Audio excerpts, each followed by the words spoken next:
supporter of Israel, has said that he worked hard with with Prime Minister Netanyahu to give Netanyahu advice on how to convince President Trump to attack Iran. So you see all sorts of evidence of Netanyahu's fingerprints on this war. Before we dive into the full story, comment where you're watching from, and don't forget to like and subscribe so you don't miss the next one.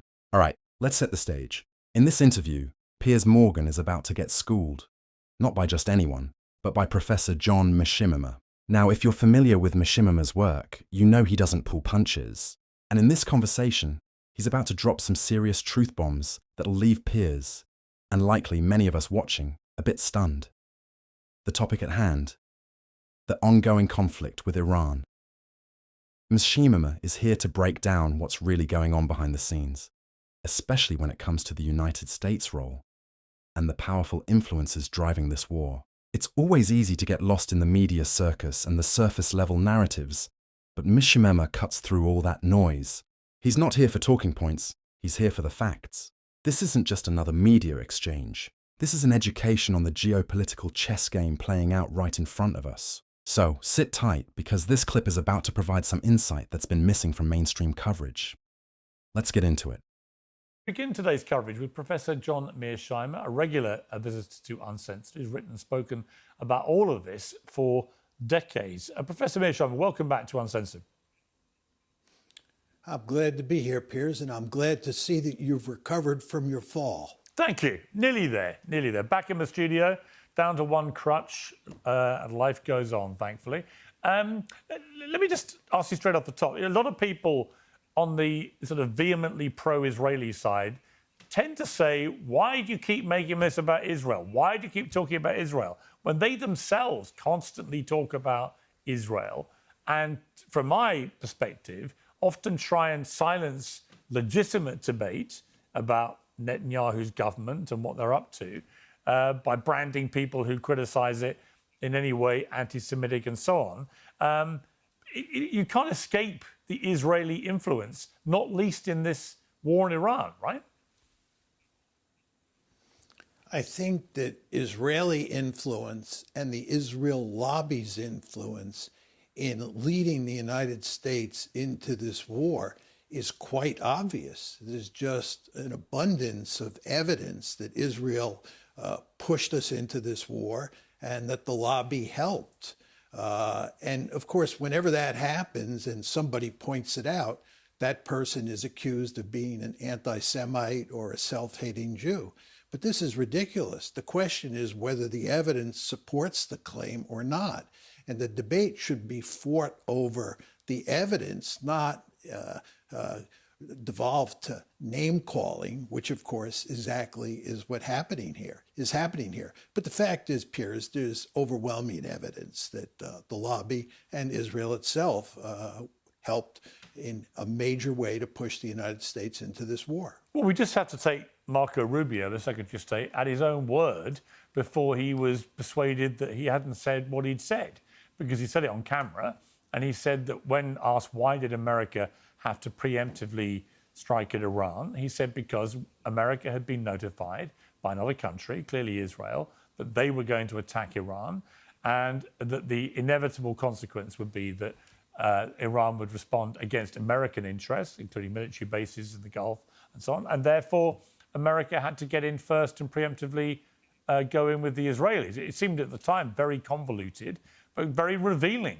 too, because as we now know from Antony Blinken, I've talked about this many times on the show since he said it, because it's so relevant, I think.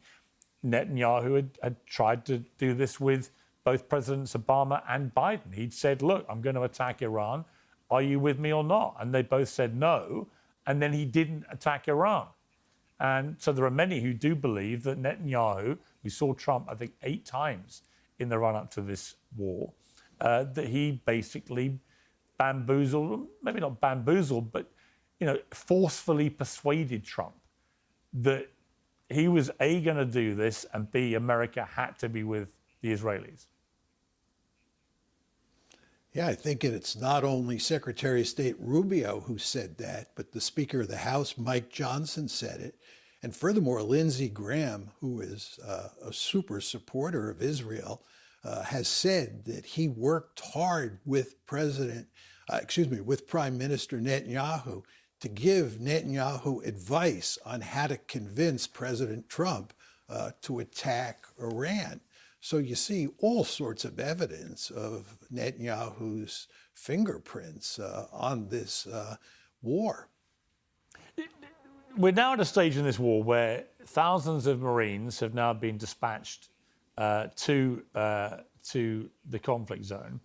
The Iranians, who must know they can't compete with the Americans and Israelis with their combined military firepower in the air or at sea or anywhere else, frankly, militarily, but they can compete in this strategic economic way. Do you agree with that? Sure. I mean, I think what's going on here, Piers, is that the United States and Israel thought that we could win a quick and decisive victory, either by decapitating the regime or some form of shock and awe campaign for the first few days of the war. And the Iranians would then throw up their hands and they would submit to our demands.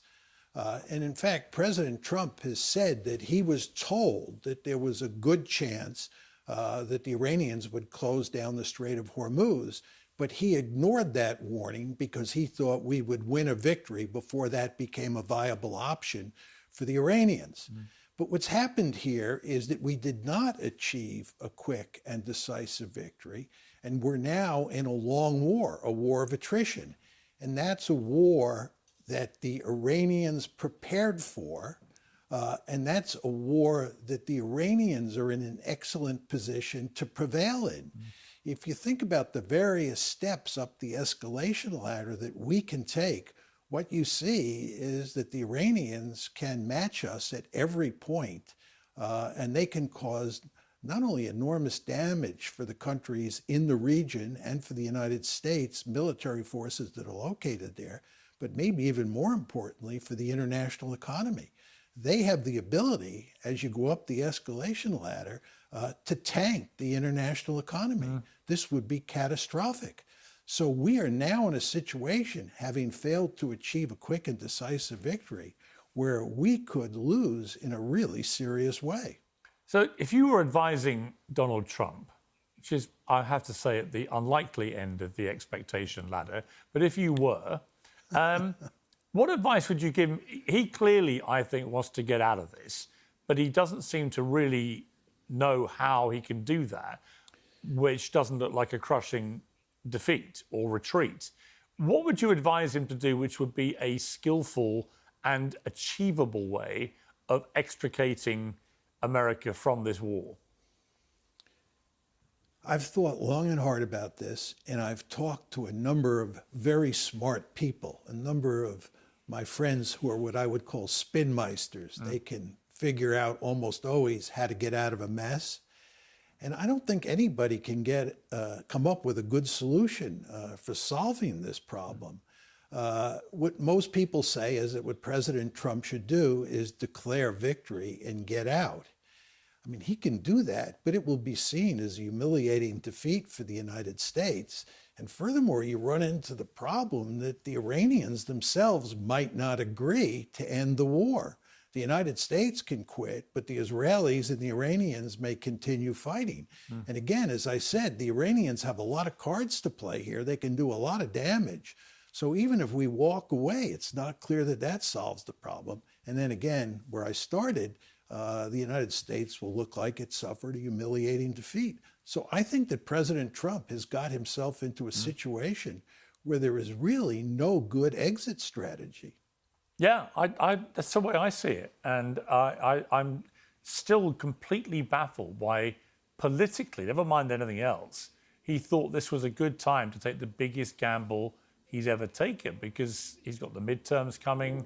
You know, already he was looking like he might lose the House. He could lose the Senate over this. And then that's pretty much it. You know, as a president, if you don't have any control of any part of Congress, there's not much you can do. You can fly a few executive orders around, but otherwise you're extremely limited in your power.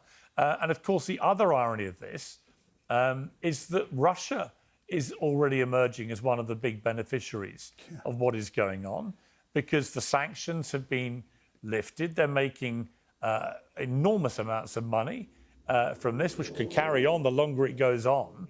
And you've got to look at it and say, how does a war you've launched against Iran that ends up with Russia benefiting with higher prices for its own stuff, degraded Western sanctions against it, and potential Chinese backing for new projects, how does any of that be a win for the United States?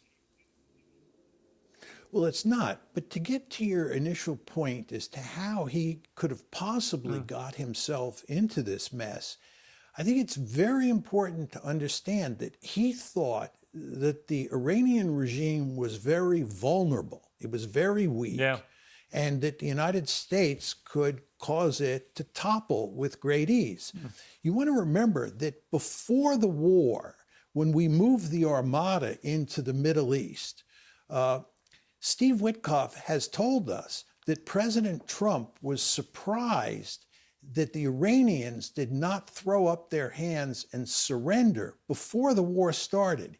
In other words, President Trump expected the mere threat of force from this armada to cause Iran to surrender. And of course, that didn't happen. And then he went to war thinking just a little bit of military force on the first few days. This wouldn't be a long war. We would knock off the regime.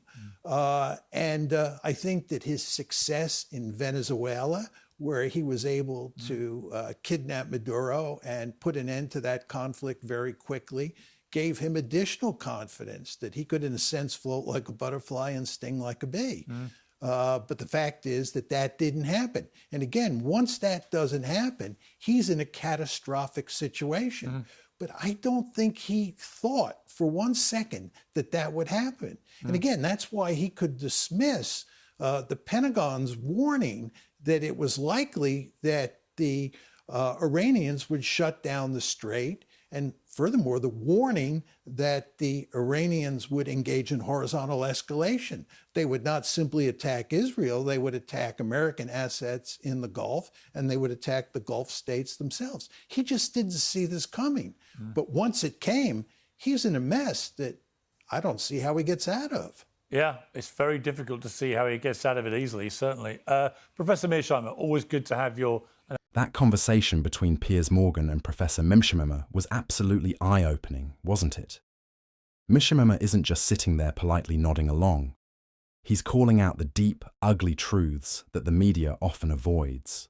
But here's where the real kicker lies. All those people who bought into the myth that Donald Trump was somehow going to be the one to end the endless wars. The peacetime president who'd pull the US out of these messes. Come on. You really drank that Kool-Aid, didn't you? This is the reality check we need. The US didn't just find itself in a war with Iran by accident.